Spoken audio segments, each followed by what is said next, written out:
my image? You don't need to do anything because you'll be the one speaking.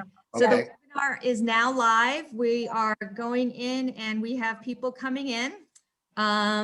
Everybody, thank you so much. You can see the participants coming in. And we've got attendees. They were all piled up while we were trying to figure out these tech problems. So thank you for your patience, everyone. And we are happy that you are joining us today. I'm here in San Miguel de Allende, Mexico. Robert, where are you right now? I'm in Northampton, Massachusetts. Nice. And is it cold and snowy? Yes, we're about to have the 2 coldest days of the year. Oh, it's too bad you're not in Mexico. It's very sunny today. Yes. Well, I've been to San Miguel, so I know Excellent. It's very nice. We wait for everybody to come in. It's 5:04, and Cher, if you want to hop back in. Hey, my dad is here. Hi, Dad. As you're coming in, if you want to put in the chat box where you're joining us from, we'd love to hear where all of our supporters are seeing us. How you heard about the webinar would be great, fantastic information.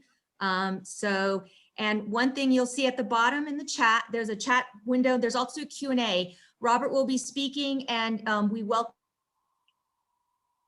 Please put them in the Q&A. And without any further ado, I will leave it up to Cher to introduce herself and start with the program. Thank you, Cher. Thank you, Rebecca. Good evening or good afternoon, or maybe even good morning, because I've heard that we have people from Australia with us today as well. I want to welcome all of you. My name is Cher Davidson. As president of Latin American Relief Fund, I am very happy to have you here. And I want to thank you for supporting LARF's mission, assisting humanitarian organizations which give relief to refugees and migrants in Mexico, including the Albergue ABA in Celaya, Guanajuato.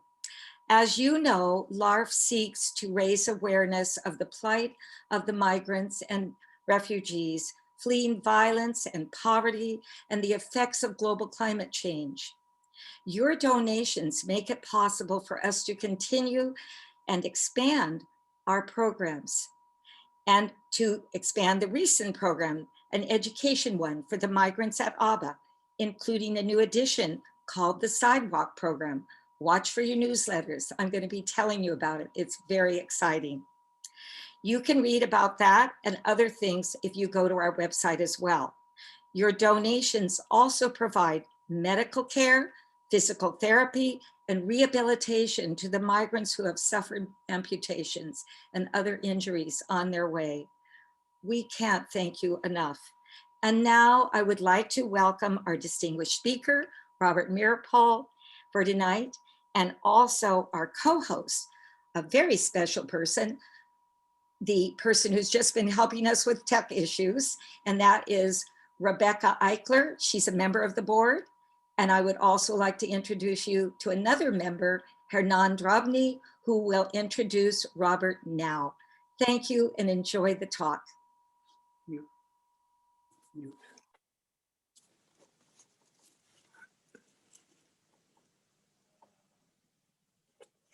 I don't see myself. Let me see here. Can people see me? I have no idea if I'm on or not. You're on, Nano. Go ahead. Okay. So I'm really happy to be able to introduce Robert Meeropol. Rob and I met as we were starting freshman year in college, move-in day, in fact. And it just happened that Rob was, by coincidence, placed in the room right next to us. We shared an entryway, and to the right was Rob and his roommate, Arthur. Arthur was this pacifist, vegetarian pacifist. Rob was a New Left activist, and next door was me, this politically confused and naive freshman. And I realized that my college education was up and running right away.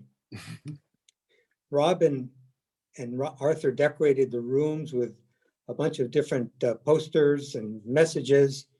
And one of the posters that they had was a blank sheet that had a poem written on it. And the poem read, Some would have bombs to go hippity hoppity, pulverize people and spare private property. And I thought that was just wonderful. And I asked him, where did you get this? And he said, well, you know, my father, Abel, he's an English teacher and he does some writing.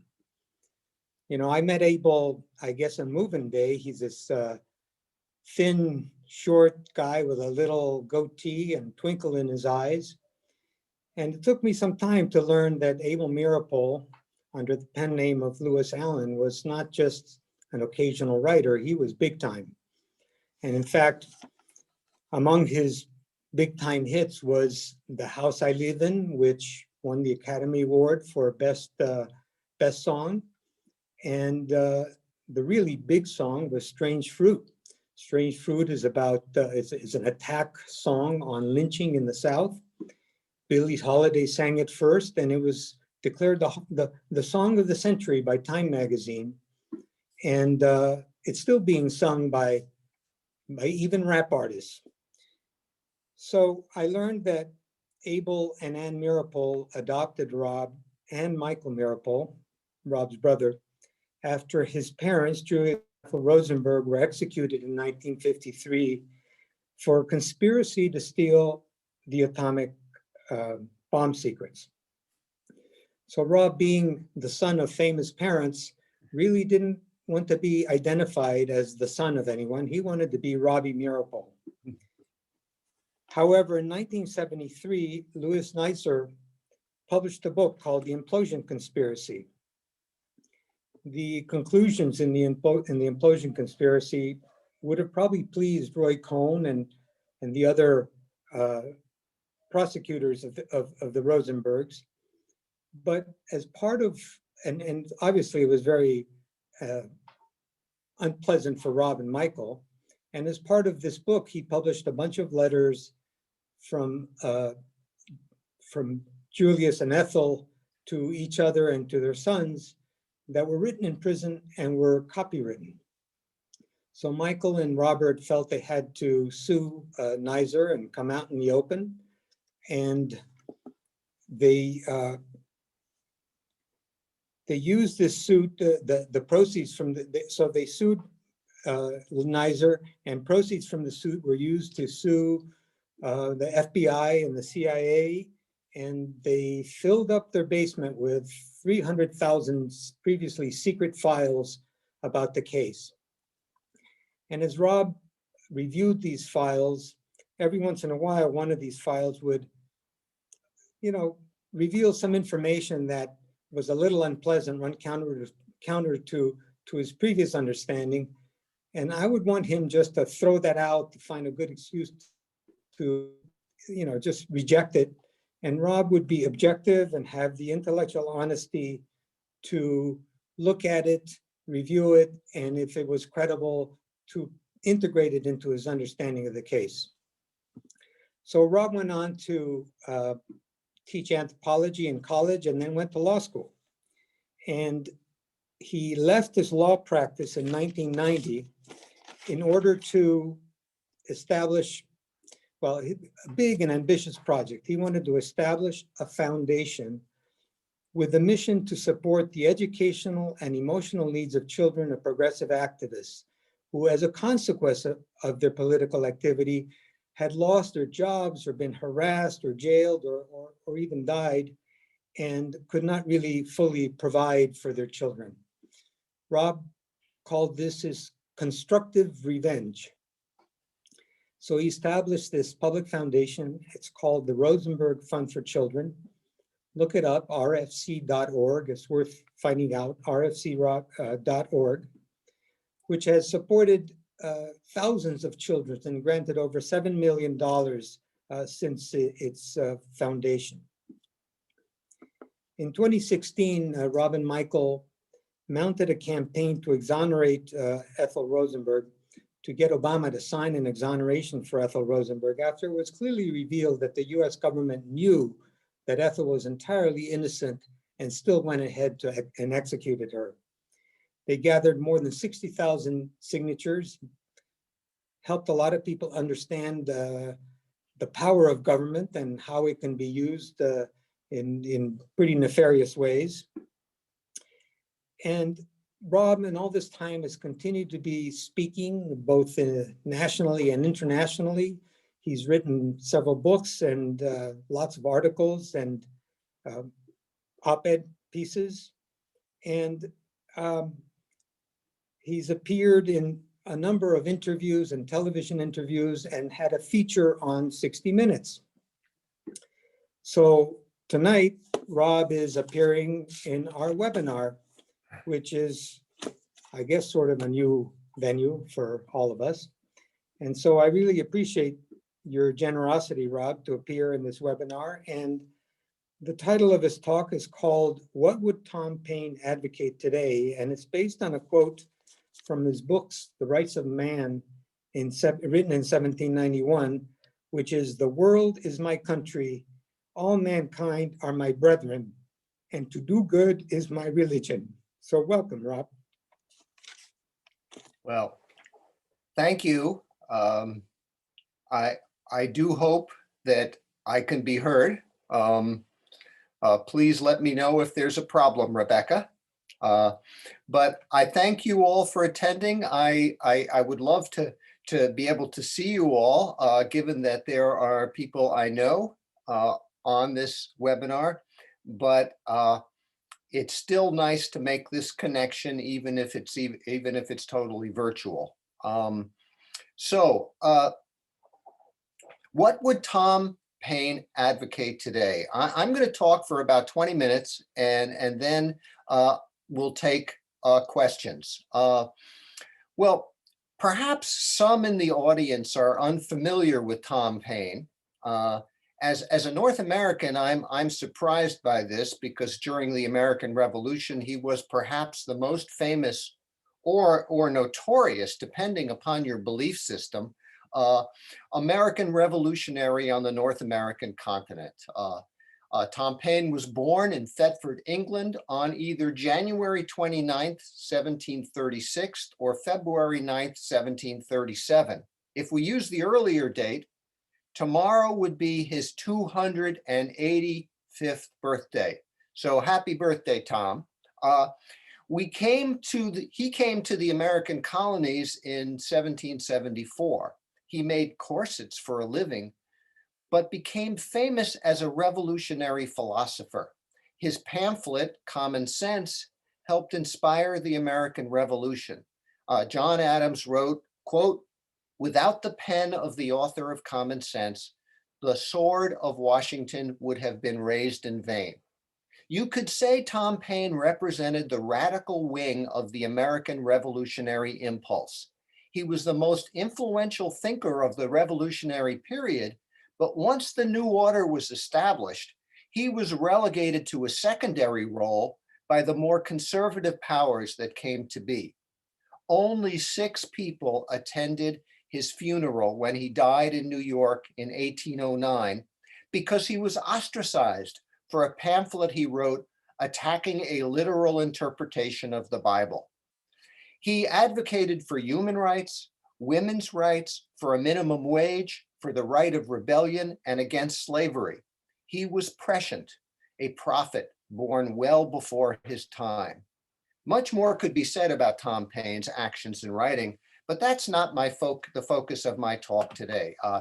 As you just heard, my favorite quote from Tom Paine is, "The world is my country, all mankind are my brethren, and to do good is my religion." I would change mankind to humankind, but otherwise that quote is close to a succinct summary of my worldview. I'm not a big fan of ideological labels. Describing people as socialists, capitalists, communists, anarchists, or any other ist often obscures rather than clarifies their beliefs. However, if you called me a Tom Painist, you wouldn't be far off the mark. So what would Tom Paine or a Tom Painist advocate today? And I use the word advocate because that's who Tom Paine was. He didn't mount the barricades. He didn't join the army. He used his pen to promote actions and support policies. And as John Adams wrote, during the American Revolution, his pen turned out to be mightier than many British swords and cannons. So what would he advocate today? Uh, it is safe to say that Tom Paine knew nothing about climate change, but I think that he would advocate today for making sustainability rather than growth our primary focus.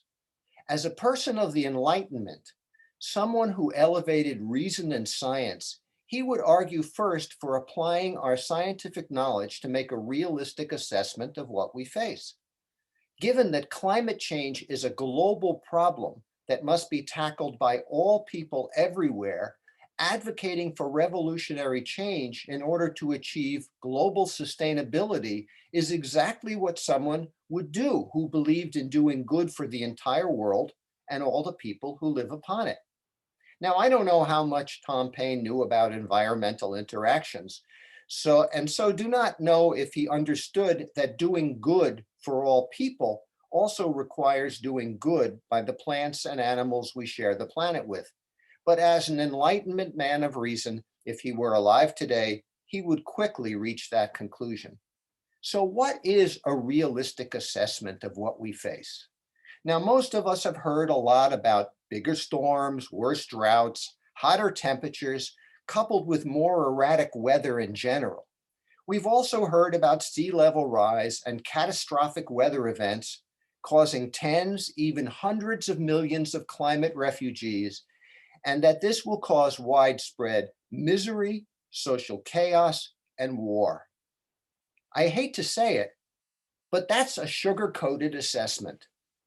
Once we cross a certain threshold and the UN Intergovernmental Panel on Climate Change and the Paris Accords put that number at between 1.5 and 2 degrees Celsius, or approximately between 2 and 3 degrees Fahrenheit, we will trigger a self-perpetuating cycle of temperature increases that we can do nothing to stop. This will result in a couple more degrees of warming. If that happens, massive methane releases will pollute our atmosphere, growing food will become close to impossible, and most drinkable water will vanish. In other words, we'll have trouble breathing the air, there won't be much water, and there'll be very little food. That's what we face, and that's why it is no exaggeration to say we face an existential crisis. Why hasn't it been presented to us in this manner? I'll quote from an essay Jonathan Franzen published in the New Yorker in 2019 that begins to explain this. He wrote that avoiding this kind of talk is not surprising. Quote, psychologically, this denial makes sense. Despite the outrageous fact that I'll soon be dead forever, I live in the present, not the future. Given a choice between an alarming abstraction, death, and the reassuring evidence of my senses, breakfast, my mind prefers to focus on the latter. So do we all. We shake our heads and express sorrow and sympathy for the people and animals and plant victims of the Australian fires. But we don't give a thought about it happening closer to home, except if we happen to live in California. The recent firestorms in northern Alberta, in California and Australia will not be confined to those areas as the weather becomes hotter and more erratic. Once we cross the threshold I just described, and possibly even before, it will become inevitable that more forests will burn, just like those in California and Australia. And I'm not predicting this is going to happen in the hundreds of years. I predict that sometime in the next several decades, our forests will burn. Imagine the mixed forests of the Northeast United States or the boreal forest of the Canadian Shield in the midst of a firestorm. And firestorm is a good word for it, because these fires are so potent that they create their own weather. Meteorologists have observed an unprecedented type of cloud formation during the Alberta and Australian fires. Their technical name is cumulonimbus clouds. They are caused by the energy released during the fires and create lightning, thunder, and tornado-like winds that spread burning embers over long distances. Australians have begun to call them fire clouds. None of us want to imagine them in our forests. Now, scientists are human and not necessarily politically astute. Back in 1988, head NASA scientist James Hansen publicly predicted what has happened since and what we are facing. He might also have been correct at the time when he said that if we attacked the problem immediately and applied our collective political will, we could turn this around. But the world's weather seemed relatively benign at the time, and powerful economic and political forces reacted by creating the vast array of climate denial propaganda that plagues us to this day. Now, all the scientists could think to do as it became less likely that we could turn this around was to scream more shrilly that we must act and that it wasn't too late. They said it in 1990, they said it in 2000, they said it in 2001, and during every year since. And that didn't help as the decades rolled by. People could rationalize. You said the sky was falling in 1988. You have said it over and over again for 30 years, and you know what? The sky is still up there. Until the last few years, such skepticism helped delay the realization that Hansen was right. Now, some scientists came to believe it was too late and gave up in despair. Others, and this goes well beyond scientists, educated themselves and understood what was happening, but became reluctant to tell the whole truth because it was so dire and overwhelming that they feared it would discourage action. And this fear is a very real one. When I bring this up, a common response is, what a downer. Yes, confronting the horror we face is a downer. But isn't making a comment like that designed to shut off discussion? Isn't it in fact a form of climate change denial? It says, let's not talk about this. But if we don't talk about it, how can we address it? Tom Paine would say we must mobilize the masses on a global scale in order to make our best efforts to combat this. He would be the last person to say, don't talk or write about it.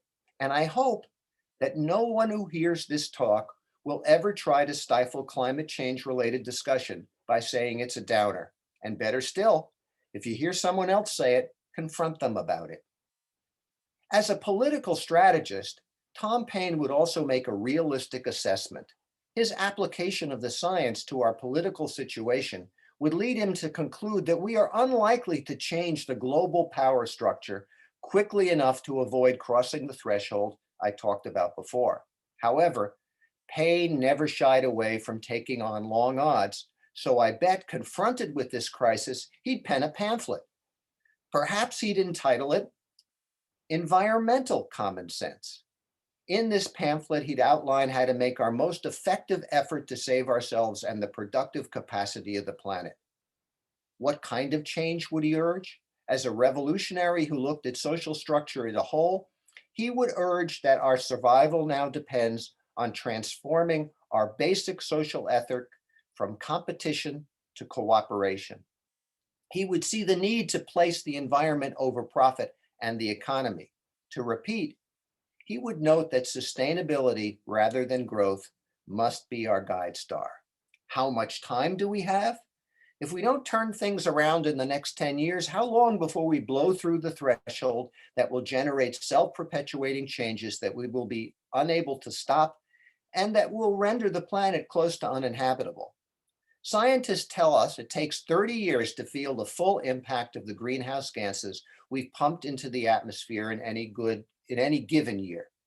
And that in the last 30 years, we've pumped as much greenhouse gases into the atmosphere as we did in the previous 150. During those 150 years, we increased global temperature by 1 degree Celsius. So it is reasonable to project that we'll reach the 2 degrees Celsius threshold by the time we feel the full impact of the gases we've pumped into the atmosphere since 1990. That's around 2050. But of course, such dates are hard to pin down exactly.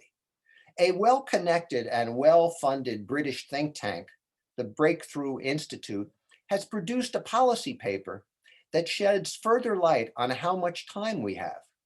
They point out that the world has several major breadbaskets: California's Central Valley, the US Canadian Plains, the rice bowls of India and China, along with rich agricultural river deltas like the Mekong and the Nile. They predict that climate change could lead to the simultaneous crop failure of all of them by 2050. Once that happens, we will face global societal breakdown. I'll have to live to be over 100 to experience it, or more likely die by it, but I fear for my children, their children, and all the younger people on the planet. Blowing through the 2 degrees Celsius threshold will generate at least another 2 degrees of warming, bringing the total to 4 degrees Celsius. About that, the report says, quote, scientists warn that warming to 4 degrees Celsius is incompatible with an organized global community. The World Bank says it may be beyond adaptation. The World Bank is hardly a radical organization. Given this time frame, Paine would recognize that every day counts, but he'd also acknowledge, although we must try, that any progress we can make during the 10 years the scientists claim we have to drastically cut our emissions probably won't prevent us from crossing the self-perpetuating threshold of further temperature rise. However, since it might, it would still be worth doing. He'd also acknowledge that it might not. So it would be wise to brace ourselves for all the nastiness that is coming down the pike. Again, a quote from Franson's article illuminates what I mean by this. Franson writes that if we can't win the battle against climate change outright, quote, other kinds of action take on greater meaning. Perhaps preparing for fires and floods and refugees is a directly pertinent example, Franson writes, continuing, but the impending catastrophe heightens the urgency of almost any world-improving action. In times of increasing chaos, people seek protection in tribalism and armed force rather than the rule of law, and our defense against this kind of dystopia is to maintain functioning democracies, functioning legal systems, and functioning communities. In this respect, any movement towards a more just and civil society can be considered a meaningful climate action. Securing fair elections is a climate action. Combating extreme wealth inequality is a climate action. Shutting down the hate machines on social media is a climate action. Instituting a humane immigration policy is a climate action. All of these are meaningful climate actions. Now, I doubt that Tom Paine knew much about social media, but he wrote about and advocated for every other progressive action mentioned in the quoted language. For instance, in Common Sense, Paine saw our emerging nation as an asylum for persecuted people. He'd be turning over in his grave if he saw what is happening today at the Mexican border. I mentioned the fires, but what about the record hurricane season we just experienced? 2 horrifically powerful hurricanes devastated Central America. Torrents of water unleashed torrents of refugees. Last month, there were approximately 700 migrants staying at the shelter today's program will support. There are many more this month. And there are dozens new migrants passing through each day. And all, as was said, all refugees are given new clothes, a blanket, a chance to shower, eat, rest, mask for COVID. And there are also a couple of dozen longer-term residents, either awaiting refugee status in Mexico or for their wounds to heal, and 2 receive prostheses for amputations. As was mentioned, this shelter is the only one that has such a program for amputations. So the hurricane season is over, but Central America remains in the grip of the pandemic, gang violence, and military repression. So the work of the Latin American Relief Fund has never been more important, and I hope you will all give it your generous support today. Now, before I close, I've also been asked to say a few words about the 2020 election and its aftermath.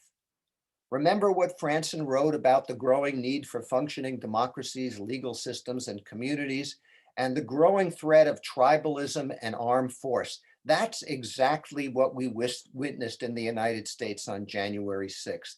It is clear that holding those involved in participating in and promoting the US Capitol insurrection must be held fully to account. What else might Tom Paine say about the 2020 election? He wrote, quote, "Men who look upon themselves born to reign and others to obey soon grow insolent. Selected from the rest of mankind, their minds are early poisoned by importance, and the world they act in differs so materially from the world at large that they have but little opportunity of knowing its true interests. And when they succeed to the government, they are frequently the most ignorant and unfit of any throughout the dominions." Wow. Tom Paine died well over 100 years before Donald Trump was born, but he still described him to a T. On the Democratic side, he would applaud Joe Biden's recognition that combating climate change must be a priority. But he might be concerned that Obama, or that I should say Biden, might hesitate to hold the politicians who promoted the storming of the Capitol fully to account. And he'd also note that directly confronting American and global extractionist corporations is necessary to save us. That's what Paine would say, but I don't know whether Biden would actually do that. But Biden is way, way better than Trump, but Paine would still be concerned that he would not make the basic structural changes necessary to save ourselves. Well, perhaps we can talk more about this in the question and response period. But I want to leave you with one final thought. What does it mean to say, "The world is my country"? If the world is your country, it means you will not give your allegiance to any particular country. It means that you don't believe in nationalism. It means that you don't elevate any nation above others. It means that patriotism is obsolete, except in the sense that you express your love for your country by taking actions to benefit all countries, including your own. And because we face an urgent global crisis that requires global cooperation, Tom Paine's basic philosophy, "The world is my country, all mankind are my brethren, and to do good is my religion," has never been more timely. And thank you.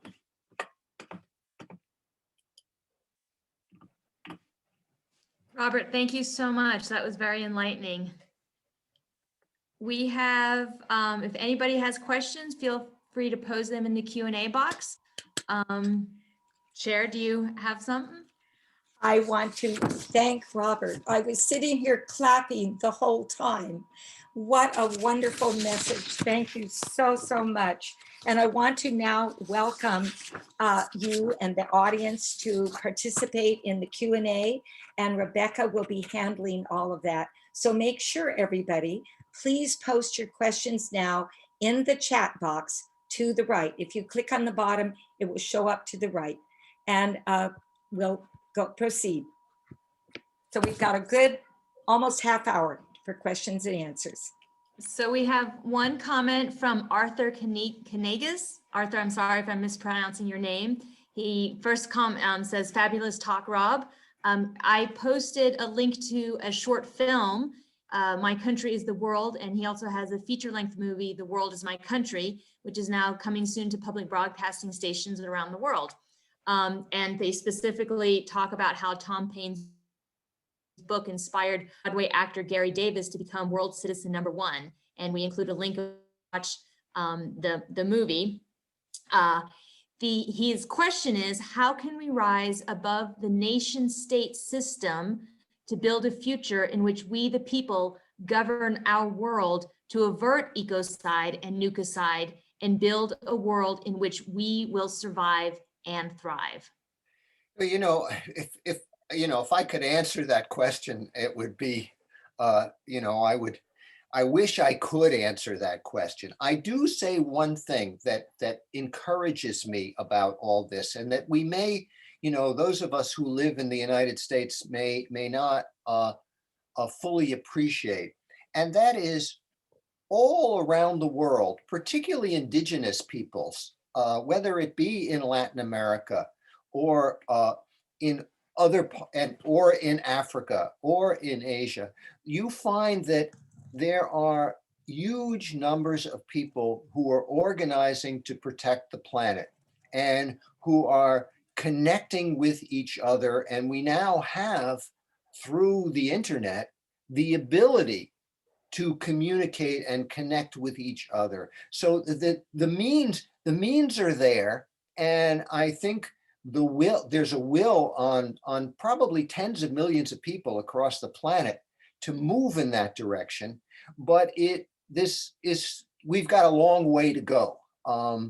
And all I can say is that what we have to do, Arthur, who asked that question, was my college roommate. I haven't been in the same room with Arthur in decades, but what I think we have to do in this situation, and that's one of the reasons I made this report, is we have, way back in college when we were organizing against the war in Vietnam, we discovered that when we talked to people about it, we actually conversed and we talked and talked and talked, and we changed people's minds. And that's why I'll give a talk that many people will see as a downer, because I think we need to talk about this. We need to address it. And the more people address it and the more we discuss it, the more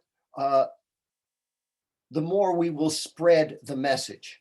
That's far from a total solution, but it's the best I have at the moment. Thank you, Robert.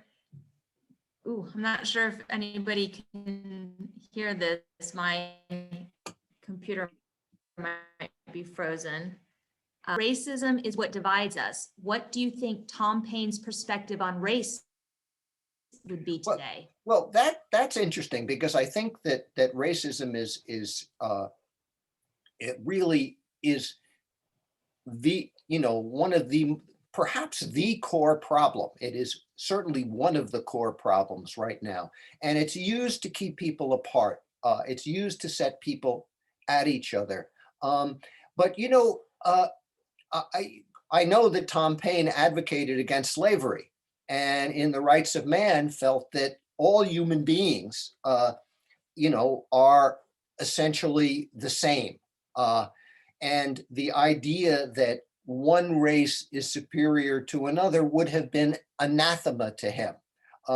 So that, I think he was an egalitarian in that sense. Did he understand about institutional racism? Those kind of basic issues of, it's not clear. Though, at that point in the American Revolution, I mean, nothing could be more clear when you have a constitution or, or a Declaration of Independence that starts that all men are created equal. Well, forget about women for the moment. And then counts all slaves as 3/5 of a human being. So that, I think he knew about that contradiction. I think if he were alive today, he would be carrying a banner that said Black Lives Matter. Excellent answer. Arthur follows up with, he remembers that back at Earlham College, we brought in Carl Oglesby and had teach-ins. We also made it the cultural thing to do, bringing in singers like Phil Oakes and speakers like Dick Gregory. How can we inspire teach-ins now on campuses across the country and online? It's interesting that Arthur brings up the whole teach-in concept. In my neighborhood where I live, and I admit I live kind of in a progressive bubble. We have a neighborhood anti-racism group that started meeting and talking about these issues in the wake of George Floyd's murder. And one of the things that I took upon myself was to read a book called Slavery in the Connecticut Valley of Massachusetts. That's where I live. We in New England like to think of ourselves as abolitionists. And it turns out that, yeah, the abolition movement started here and grew here in the early and mid 19th century. But in the 18th century, slavery was quite common in New England. And not only was it slavery of African Americans, but of Native Americans. There was massive slave enslavement of the Indians whose land we stole. In fact, one of the things that I found out was that one of the terrible things that was done to Native Americans in Massachusetts is they were enslaved and then they were shipped to Jamaica, because if they were, or other Caribbean islands, because if they were kept in New England, they knew the terrain, they would easily run away. So you can imagine what all these New England native people shipped down to the Caribbean to chop sugarcane. You can imagine how long they lasted. It was a death sentence, and it was a horrible atrocity. So all of this is an aside to say, this is the kind of information that we can teach people in teach-ins to understand what was going on in their communities, and to understand the racism involved in the place names and in the monuments and all the aspects of society. So that's the kind of thing that we can do. And I hope it will move people, because again, that's the way you change people's minds. Absolutely, with conversations and education and information. Share comments that the magazine from the University of Oregon, where her daughters went to college, came out with articles about equity and ending systemic racism, but readers protested to the editor. What do you think is missing in our nation's educational system? Well, I mean, I think that we do have, I mean, basically we're a racist society, okay? It's impossible to grow up in a racist society without internalizing all of those all of that racism. And that's why, Ibram Kendi writes in How to Be an Anti-Racist that it's the opposite of being a racist is not saying I'm not a racist, it's being an anti-racist. And we have to learn that and confront it directly, but we have to confront it within ourselves. And it's difficult because there are certain benefits. I mean, if you look at all the people who voted for Trump, I mean, not all of them are necessarily rabid white supremacists, but probably a good portion of them are. And that's their way of life. That's their culture. They feel culturally threatened. So it's going to be a very difficult task. But ultimately, what we realize when we unite with all peoples is that there are more of us than there are of them. There are actually a lot more of us than there are of them. And as the saying goes, and it's a saying that was set to music by a local group here, tyrants always fall. And that's what we have to do. We have to organize, we have to talk, we have to work on our masses and our numbers. And again, it's a struggle. I don't want to claim it's easy. And there are clearly economic issues, not just racial issues involved, and the intersection between race, economics, and environment, understanding all of those things and the political nuances involved, it's not an easy task. And we have to realize that there are reasons for people thinking the way they do. But again, I think we have no choice but to go forward. Indeed. So Hector Javkin says, Robert, great talk. Good to see you. Given that Latin America is being affected by climate change, perhaps earlier than other parts of the world, with drought in places as far from each other as Mexico and Argentina, do you think the movement against climate change will develop more rapidly? Well, I think that, I think that there, it seems to me that the nation of Bolivia is, who's got their indigenous president back, or another indigenous president after Evo Morales is gone, is actually making that a nationwide priority. And when I think about Native peoples, I think about the indigenous people in Latin America who, whether it's in the Amazon rainforest or the Bolivian uplands, are, you know, are energized and activated. So I hope that's the case. But, you know, I think Hector, who comes from Argentina, probably knows more about that than I do.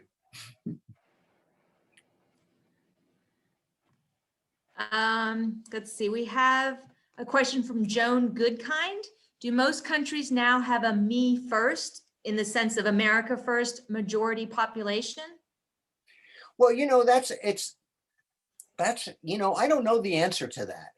I think that, you know, it's one of the things that when I finish with that paragraph about, you know, what does it mean that the world is my country? I mean, there are plenty of places within the United States that if I took that position in front of a crowd of people, my life would be in danger. That's how powerful nationalism is. And I fear it's powerful in many countries. And that's, but you know, what I find, what I believe, and maybe this is wishful thinking on my part, that while those of us who are looking to see the whole world as our country, are a minority in just about every country, when you put that minority together, country by country by country, we are a very large number. And I just hope we can figure out a way to communicate internationally and globally, and organize internationally and globally, so that we can use that advantage. Right now, we're too separated from each other. But again, I think if we understand where we need to go, it is at least a step in the right direction with that understanding, so we can develop our strategy and tactics and accordingly. So a follow-up question from Arthur. How has the corporate/US undermining of Latin American democratically elected presidents damaged the movement towards ecological living? And how has Costa Rica avoided that and achieved almost 100% renewable energy? Yeah, well, Costa Rica is a wonderful exception to that.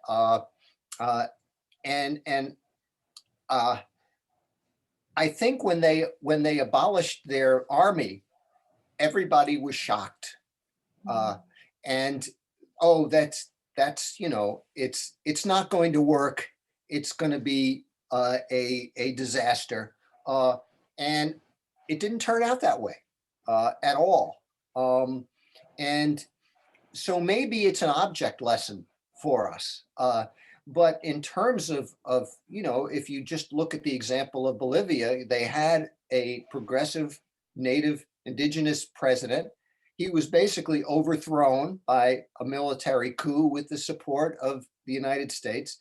And then the people rallied and got rid of the puppets. It's not impossible, but there's no way that the people who are in power are going to just go away and give up. And what we have in our favor is our masses and our consent. I think one of the things we have to realize is that we actually have more power than we think we do if we act in concert. That's the best answer I can give. United we stand, divided we fall, right? All of us together can hopefully achieve great things. So Beverly Spiro, hi Beverly, says that we seem to be more polarized than ever before, meaning in part that our positions seemed fixed, cast in stone. Here in West Virginia, energy, coal specifically, is king. How do you think Paine would approach someone who feels that there are no other means of work, could be oil and gas, coal, etc. Actually, that question was from Mike. Did I read that properly? Do you understand what that says? How do you think Paine would approach someone who feels that there are no other means of work? Yeah, I think that it is incumbent on us to organize our priorities as a society to take into account the losses that people are suffering. It's not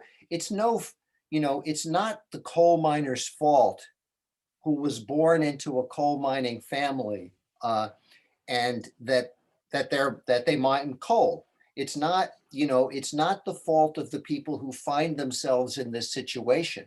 The solution is to provide them with a positive alternative.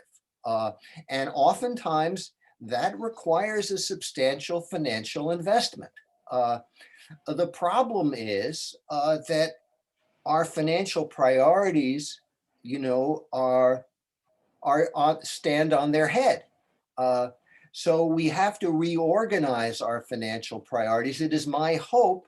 I mean, for instance, the new President Biden is talking about making climate change a priority, fighting climate change a priority, I should say. And the question I have is, will he invest enough in the people of West Virginia so that they can transform what they're doing from if they want to stay in the energy business, from dirty energy to green energy.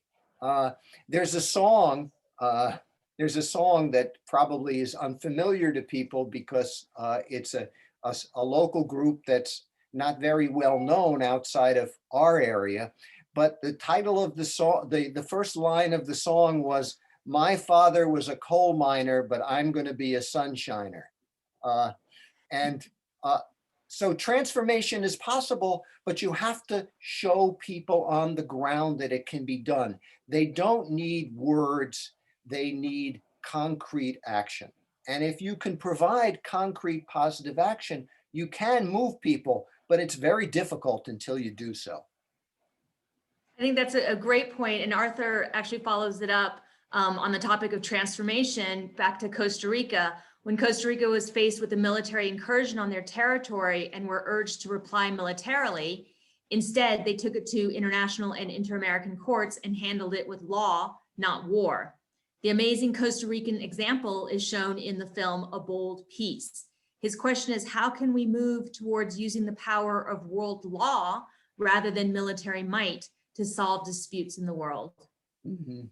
Yeah, well, again, you have some fledgling institutions, whether it's the World Court or other, and of course, powerful nations like the United States just refuse to accept its jurisdiction. So, these institutions must be built up. They must be supported, and there are legal actions. I happen to be familiar with the Center for Constitutional Rights in New York City, which not only deals with national constitutional issues, but also, has sued American officials in Europe and taken on, cases to try to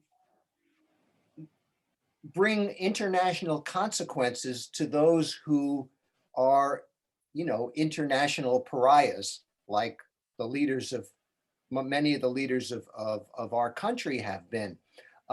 So there are institutions that need to be propped up, but at the moment, the nation state is really more powerful. And of course, the corporations that are supported by these nation states have a lot of power as well.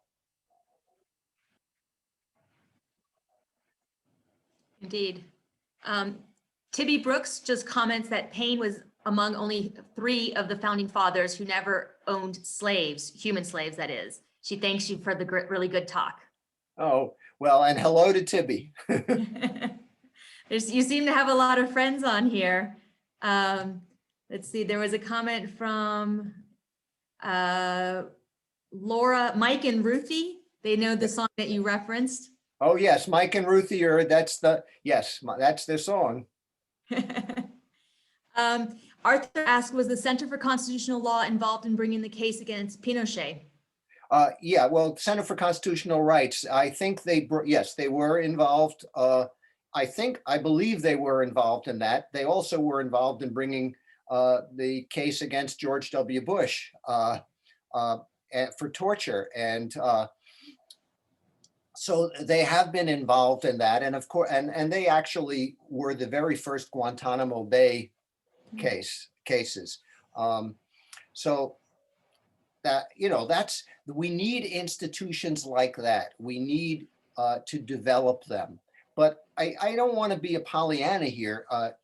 They are, they're relatively weak. They need our support and they need to be stronger. And, I do want to say that I think it's really the work. I think I also want to say something about the Latin American Relief Fund, that I think it's really important that we recognize the refugees as our fellow human beings who we need to be at one with and help in any way we can, because that's part of this process.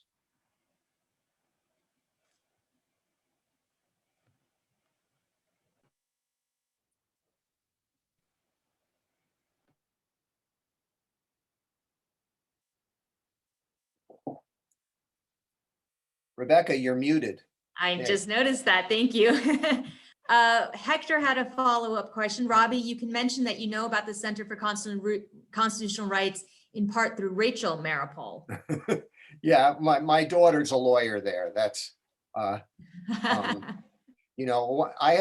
two daughters. You must be really proud of. Yeah, I have two daughters. One runs the Rosenberg Fund for Children now since I've retired, and the other one is a lawyer at the Center for Constitutional Rights, and they do very good work there. You've raised them right. Honey Sharp asks, if you were to meet one of the insurrectionists that stormed the Capitol, what would you say to them? I really, it's hard to imagine sitting down. If we could be in a safe space where we could actually have a conversation, I think the first thing I'd say to that person is, do you want to have a conversation about this? Because if they don't want to talk to me, what's the point? Mm-hmm. You're not going to harangue somebody. But if they want to engage, then it's worth engaging. And then I think in a situation like that, the first thing you do is you try to draw the other person out. You don't impose your own view on them to begin with. Mm-hmm. You try to get them to articulate their position, and then you ask questions about it. And then you see if you can start poking some holes in it. But that's a long process. And I can't imagine such a situation at the moment actually happening. I agree with your approach, though. I think that's the lawyerly answer. Yeah.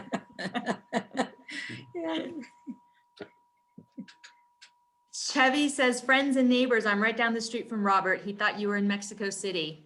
Oh, yeah, no, we're right here in the cold. Cher, did you want to ask any questions? You had something here in the chat earlier. You're putting me back on. Well, I couldn't help but think, oh, this was such a much needed talk right now and so wonderful. But I was remembering attending the World Social Conference in Venezuela. My husband and I went in 2006 when Chavez was still in power. And we spoke with people from all over the world. And it occurred to me that we've learned so much about this skill of virtual conferences that we're ready for another type of conference, an international conference, not an American conference, but a conference of people that share these views and to get together and to find solutions to the problems that we face, which are so enormous. So I just put out there that maybe it's time that we pull together and talk and share views like they do at the World Social Forum. Yeah, well, that's a great, it sounds to me like a great idea. And it's perhaps one of the benefits of us all being, stuck in COVID land, is that we've learned to communicate directly but remotely, and to utilize that. And maybe we have to build upon that to do more. So I agree with you. We have a question, or another question. If you believe that Trump rose to the presidency partly due to a backlash against Obama, what do you think we're in for in 2024? Will the deniers become more entrenched, and will all the good that Biden may accomplish go down the drain? How can good environmental policies be perpetrated into the future? Yeah, I mean, that's a real problem. I mean, I think that my attitude towards this is that you have to deliver the goods. It's the time to think big. I think the problem with Obama was he sounded good, and he was such a gentleman, and he was such a class act in so many ways. But in terms of the actual policies, he made the mistake of thinking that he could compromise with the Republicans, who were just unwilling to compromise at all. And to the extent that Biden is channeling Obama and talking about unity all the time, it does concern me. But I hope that he's learned his lesson. And I think that the way to avoid having this, a Republican return in 2024 is to defeat the virus, have the economy bounce back, not in a manner of an orgy of consumerism, because that's an environmental disaster waiting to happen, but instead to bounce back in a more egalitarian manner, to end, to significantly reduce poverty, to invest in rural America, and where's the money going to come from to do that? Well, in my opinion, the money should come out of the billionaires' pockets. Whether, the problem with Biden is he's kind of a corporate Democrat, and hopefully he can be pushed beyond that, because to the extent that he benefits the average person in the United States, I would say there's a 1-to-1 correlation. The more he does that, the greater the chances are that we will not have another Trump in 2024. Hopefully, we can hope. So we had one comment from Arthur Kanagas. Love what your daughters do. His daughter, Aura Kanagas, heads the American Friends Service Committee's Washington, D.C. office. And I'm not sure if this is a question to you or to us from the Latin American Relief Fund. Do you know about AFSC's work to aid immigrants Does the Latin American Relief Fund work with them? Arthur, we do not currently have a formal relationship with them. If we would love to collaborate, if they want to support our work, we would be happy to talk with them. And if you want to, communicate via our website, you can do so. The website is latinamericanrelieffund.org. There's a contact us button, and we would love to hear from you. Cher? Yeah, and we do have a kind of distant, informal relationship with AFSC. Gary and I have done a presentation for them here in the Oregon area, and they're very supportive of our work, as we are of theirs. And then our advisory member, Sandy Furr, and I'm not sure she's here today, but her son is head of the Central United States AFSC organization. So they're a wonderful organization. And we have one last question, leaving it on a lighter note. David Lippman asks, if Abel Meeropol were alive today, what kind of song might he write? Well, Abel's strange fruit, uh, um, I don't, it's a very interesting question, David. Uh,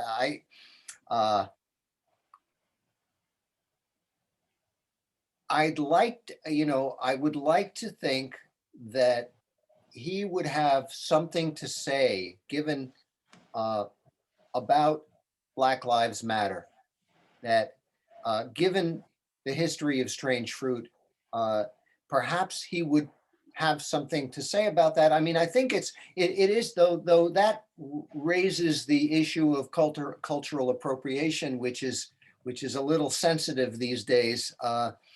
Um, so I'm really not sure. He was a really creative guy, and he wrote he wrote some powerful songs, and he also wrote some silly ditties. Um, and you know, I'm not sure which. Sometimes I used to describe my father as, particularly his poetry, he was kind of a left-wing Ogden Nash. He would write these little ditties, and maybe he would try to write something like that to make a point, but in a way that made people smile. That's the best way, right? I hope so. Humor. Mhm. So, oh, here, Cher asked, you were a small boy when Abel adopted you and your brother. Did he talk about racism with you as you were growing up? Um, well, the way I heard about it, and the way, he talked about it, was within the context of the 1950s, which is, in the 1950s, we were fighting segregation. And so this conversations about integration and segregation and those kind of issues in the 1950s, when I was growing up, I remember those conversations in our family. In fact, I remember my very first demonstration at the age of 9. I was out there on a Saturday afternoon picketing the local Woolworths, which was a department store chain that doesn't exist anymore. The local Woolworths on I think it was 152nd Street and Broadway. And, with the chant, I still remember the chant, 2468 Southern Woolworth segregate. And it was trying to change so that's the kind of thing that was talked about and done in my family. Of course, it seems very tame these days, but it wasn't quite the case in the 1950s. So I don't see any more open questions. If you wanted to end with any other comments, and I will leave it to you, unless Cher wants to chime in with anything. On my personal opinion, or as a personal thank you, I appreciate hearing from you this evening, Robert. We really are grateful for your support for the Latin American Relief Fund, for the work that we're doing and the work that everybody can do. I think that the biggest thing that I've gotten from your message tonight was how all of us working together can really have a meaningful impact in so many ways. And that's something that I also say when I speak as well. So thank you so much for that message of inspiration. Well, thank you, Rebecca. I agree. And I want to just say goodbye to all my friends who are on and the people I don't know. Thank you all for coming. Robert, I too want to thank you from the bottom of my heart. Your message was wonderfully delivered, and you supported Latin American Relief Fund so enthusiastically. Thank you. We appreciate that, because we are trying so much to do good work. And I think we are. I'm proud of the work that our wonderful board of directors and all our volunteers and all of our donors are contributing. So thank you. And thank you, Rebecca, our tech champion. Thank you so much. She worked us through some beginning problems and we got there. And then also thank you so much to Nano, Hernan, your good friend. We call him Nano, I bet you do too. Yeah. And we appreciate all of you so much. And our donors, thank you. And we want to say good night good afternoon, And good evening. I know you're from different places, but come to Mexico sometime and visit us. it- And the we'll, pro- oh, and my husband is sitting here Well, wanting just- to add his 2 bits. well, no, just the site will be available. Oh, for yes, anybody to- he's reminding me, and I think, Rebecca, this is right. We've made a recording of the talk, and Rebecca will be sending out the link to that. So people, oh, No. not, okay. We do have a recording. I'll let her recording say will- this. Okay, The recording will be available on our website tomorrow. So that's Oh. AmericanReliefFund.org events page. So you can come and look at the recording. You can share it. I'll also see if I could put it on our YouTube channel as well. So How smart, how smart. That's great to put in our website. It brings people there. And I don't see Hernan. He hasn't. Nano, goodbye. There he here. is. There he is. Thank you, Hernan, for getting me involved in this, and it's great. And I just saw a hello from my old high school buddy, and there's Ann, my Hi. old high school buddy, Walter, who Great talk, I Robbie. remember talking about Tom Paine with him in high school, so Oh, is- it all comes around. it all Yeah. comes around. Thank you for inviting so many of your friends. Well, Okay, Bye-bye. bye-bye, Bye, Have a Robert. wonderful Thank day. you. Stay safe, everybody, and healthy. bye-bye. Robert, I encourage you to check the chat. Oh, he had messages.